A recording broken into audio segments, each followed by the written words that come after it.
میں بہک سکوں یہ مجال کیا، میرا رہنما کوئی اور ہے۔ نحمدہ و نصلی علی رسولہ النبی الکریم الامین، اما بعد فاعوذ باللہ السمیع العلیم من الشیطان الرجیم، بسم اللہ الرحمن الرحیم۔ قال اللہ تبارک و تعالی فی القرآن الحکیم، ان اللہ و ملائکتہ یصلون علی النبی یا ایہا الذین آمنوا صلوا علیہ وسلموا تسلیما۔ الصلاۃ والسلام علیک یا رسول اللہ وعلی آلک واصحابک یا نبی اللہ۔ اللہ تعالیٰ کی حمد و ثنا سرور کونین حضرت محمد مصطفیٰ صلی اللہ علیہ وسلم اور آپ کے جمیع آل و اصحاب کی بارگاہ ناز میں درود و سلام کے نذرانوں کے بعد قابل صد تکریم و تعظیم میرے دینی اور یقینی دوستو، بزرگ اور بھائیو، تفسیر اعجاز القرآن کے اگلے درس کے ساتھ حاضر خدمت ہیں، اور آج انشاءاللہ العزیز سورہ قصص کے چوتھے رکوع کی تفسیر بیان کی جائے گی۔ اس کے ساتھ ساتھ یہ 20ویں پارے کا مجموعی طور پر 7واں رکوع ہوگا۔ سورہ قصص چوتھا رکوع ہے، آیت کا نمبر شمار ہے 29۔ اللہ تبارک و تعالی ارشاد فرماتے ہیں، فَلَمَّا قَضَى مُوسَى الْأَجَلَ وَصَارَ بِأَهْلِهِ آنَسَ مِنْ جَانِبِ الطُّورِ نَارًا قَالَ لِأَهْلِهِمْ كُثُوا إِنِّي آنَسْتُ نَارًا لَعَلِّي آتِيكُم مِّنْهَا بِخَبَرٍ أَوْ جَذْوَةٍ مِّنَ النَّارِ لَعَلَّكُمْ تَصْطَلُونَ۔ پھر جب موسیٰ نے اپنی مدت پوری کی اور اپنی اہلیہ کو لے کر چلے تو کوہ طور کی طرف ایک آگ دیکھی۔ آپ نے اپنی گھر والی سے فرمایا، تم ٹھہرو، بے شک میں نے ایک آگ دیکھی ہے، شاید میں وہاں سے کچھ خبر لاؤں یا تمہارے لیے کوئی آگ کی چنگاری لاؤں تاکہ تم گرمی حاصل کر سکو۔ حضرت موسیٰ علیہ السلام نے حضرت شعیب علیہ السلام کے پاس 10 سال گزارے، جیسا کہ مفسرین کرام نے لکھا ہے، اور پھر اس کے بعد آپ نے حضرت صفورہ کو اپنے ساتھ لیا اور حضرت شعیب علیہ السلام کی اجازت سے آپ نے واپسی یعنی مصر کا رخ کیا۔ اور جب واپس تشریف لا رہے ہیں تو یہ جو موسم ہے یہ سردیوں کا موسم تھا، یہ موسم سرما تھا۔ تو اس سردی کے موسم میں اس جنگل کے اندر آپ کو ایک روشن آگ دکھائی دی، جسے آپ دیکھ کر اپنی اہلیہ سے فرمانے لگے کہ تم یہاں پر قیام کرو، میں اس جگہ جا کر اس آگ کی خبر لیتا ہوں، یا اس آگ سے کوئی انگارہ لاتا ہوں، یا وہاں سے کوئی خبر لاتا ہوں، ممکن ہے کہ وہاں پر کوئی انسان موجود ہو، وہاں پر کوئی رہنے والا ہو۔ تو آپ اپنی اہلیہ کو چھوڑ کر اس روشن الاؤ کی طرف چل پڑے جہاں پر آپ نے وہ روشنی دیکھی تھی۔ تو یہ مقام کون سا تھا اور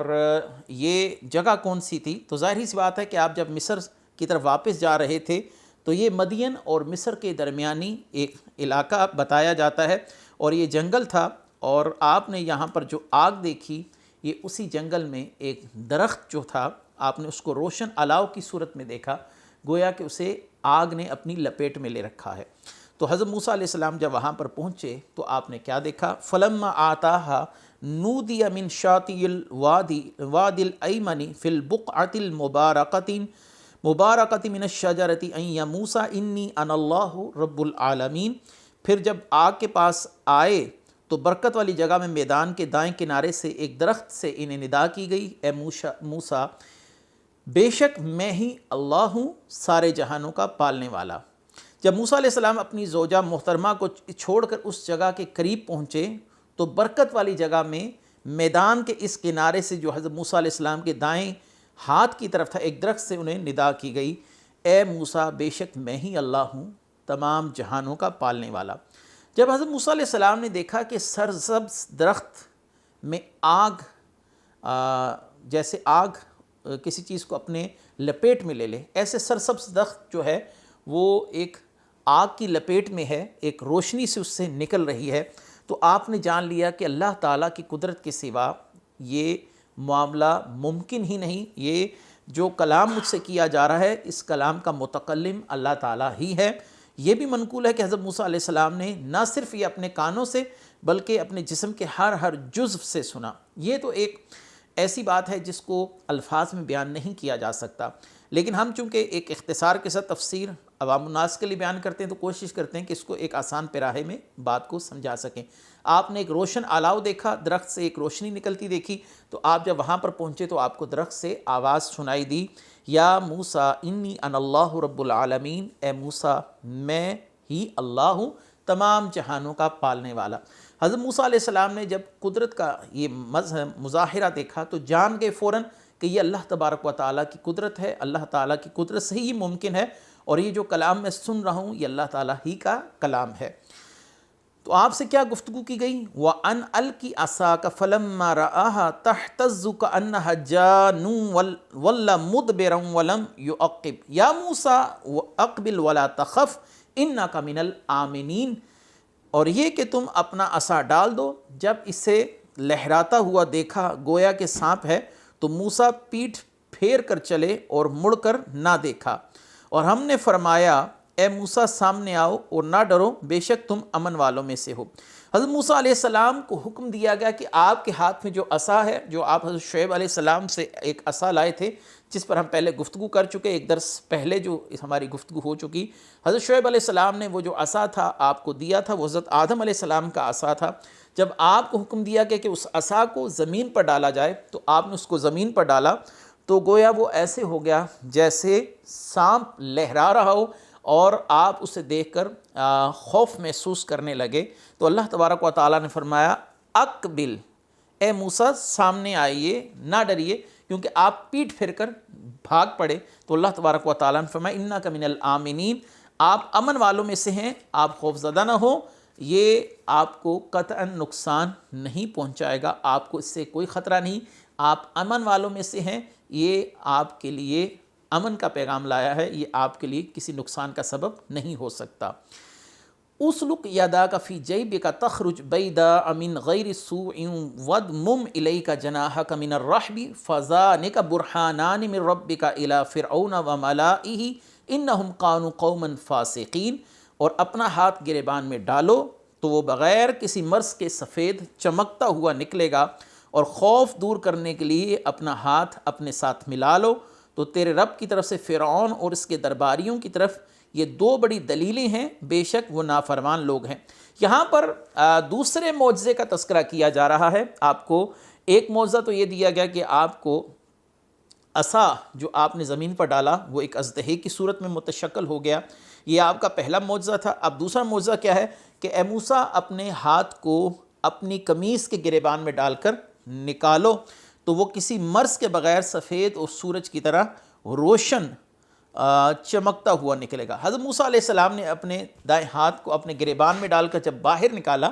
تو وہ ایسا روشن تھا جیسے سورج کی روشنی ہو، اور اس سے آنکھیں چندھیار رہی ہوں۔ تو آپ اسے دیکھ کر حیران و پریشان ہوئے، تو اللہ تبارک و تعالیٰ نے فرمایا کہ اے موسیٰ اب اس ہاتھ کو اپنے دوسرے ہاتھ سے ملائیے۔ تو آپ نے جب یہ عمل کیا تو آپ کا وہ ہاتھ اپنی اصل صورت میں آ گیا جیسا کہ وہ پہلے تھا۔ تو حضرت موسیٰ علیہ السلام کو اب تسلی دی جا رہی ہے کہ موسیٰ آپ مت گھبرائیے، مت خوف محسوس کیجئے، اور یہ دو بڑی جو دلیلیں ہیں یہ لے کر فرعون کے دربار کی طرف لوٹیے۔ کیا کہا جا رہا ہے؟ من رب الی فرعون و ملائہ، فرعون اور اس کے سرداروں کی طرف، انہم کانوا قوما فاسقین، بے شک وہ نافرمان ہو چکے ہیں۔ تو اللہ تبارک و تعالیٰ نے فرعون کو ڈر سنانے کے لیے حضرت موسیٰ علیہ السلام کو ان دو معجزات کے ساتھ مزین کر کر فرعون کے دربار کی طرف بھیجا۔ ایک ید بیضا ہے،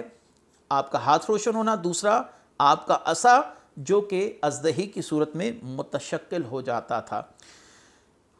قال ربی انی قتلت منہم نفسا فاخاف ان یقتلون واخی ہارون هو افصح منی لسانا فارسلہ معی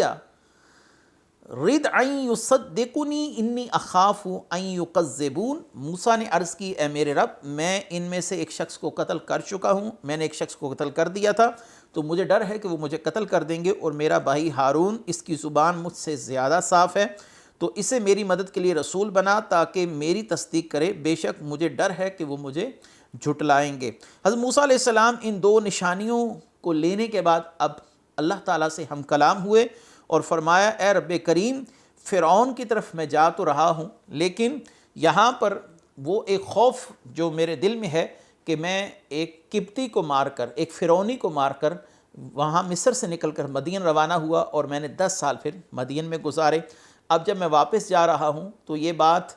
خارج از امکان نہیں ہے کہ اس فرعونی کے خون کے بدلے میں مجھے قتل کر دیا جائے، اور یہ آپ کا ایک فطری تقاضا تھا بات کا، کیونکہ آپ نے قبطی کو قتل کیا تھا، تو اس قتل کے حوالے سے آپ اپنے تحفظات کا اظہار فرما رہے ہیں اے رب کریم کہ فَأَخَافُ أَن يَقْتُلُونَ، وہ مجھے مار دیں گے، کیوں؟ کیونکہ میں انی قتلت منہم نفسا، میں نے ان میں سے ایک جان کو قتل کر دیا تھا۔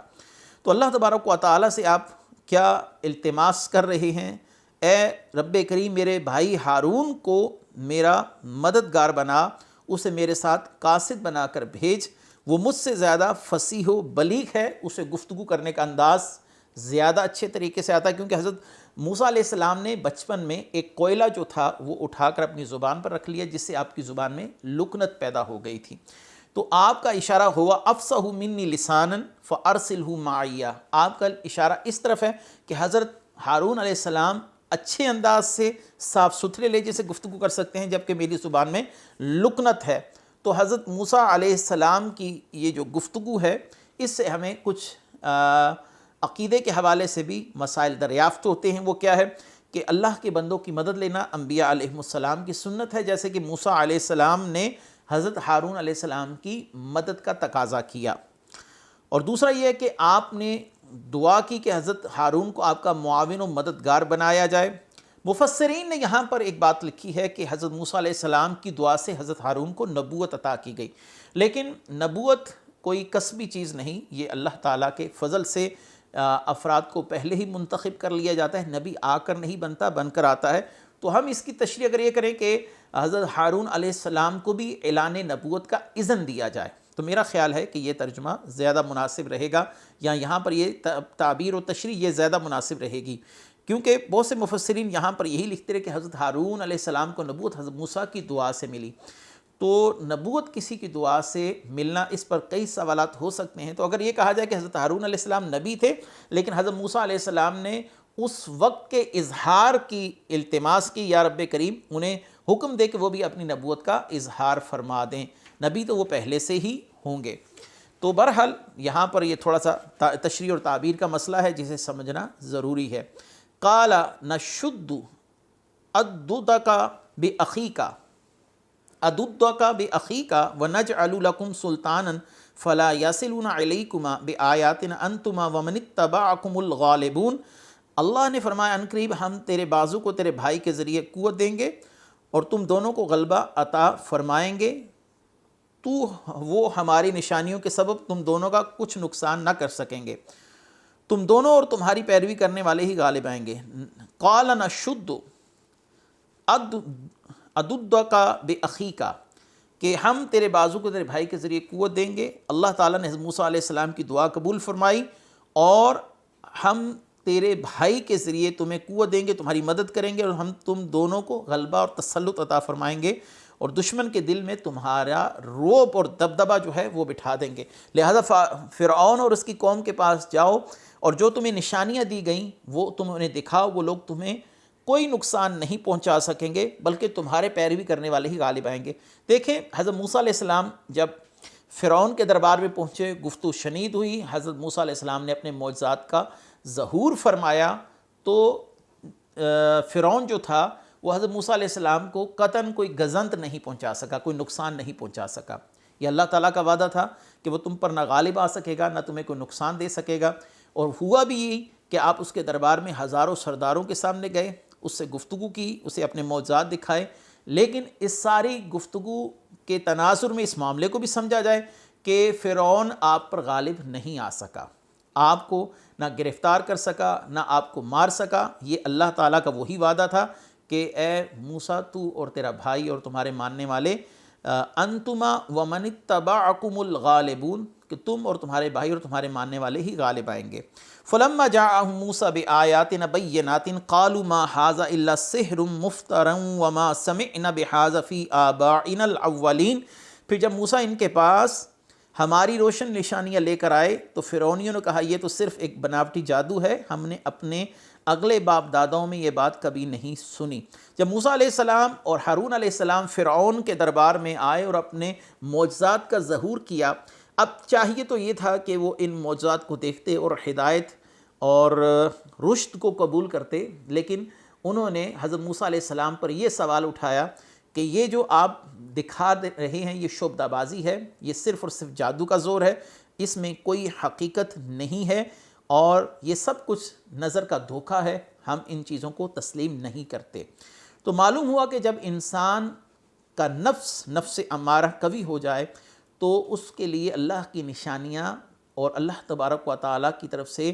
دیے گئے انبیاء کو جو معجزات ہے وہ معاون و مددگار ثابت نہیں ہو سکتے۔ ہدایت پیدا کرنا اللہ تبارک و تعالیٰ کا کام ہے، انبیاء علیہ السلام کا کام دعوت دینا ہے، حجت اتمام کرنا ہے۔ اور یاد رکھیے کہ ان تمام معجزات کو دیکھنے کے بعد بھی جب فرعونیوں نے اس ہدایت کو قبول نہیں کیا تو گویا انہوں نے اپنے لیے ایک بدبختی کا دروازہ کھول لیا، کیونکہ جب معجزات کا ظہور ہو جائے اور معجزات کو دیکھنے کے بعد کوئی قوم ان معجزات کو نہ مانے تو اس کے لیے عذاب الہی مقدر ہو جایا کرتا ہے۔ وقال موسیٰ ربی اعلم بمن جاء بالہدی من عنده ومن تکون له عاقبۃ الدار انہ لا یفلح الظالمون، اور موسیٰ نے فرمایا میرا رب خوب جانتا ہے جو اس کے پاس سے ہدایت لائے اور جس کے لیے آخرت کے گھر کا انجام اچھا ہوگا، بے شک ظالم کامیاب نہیں ہوں گے۔ موسیٰ علیہ السلام نے ان کے جواب میں ارشاد فرمایا میرے رب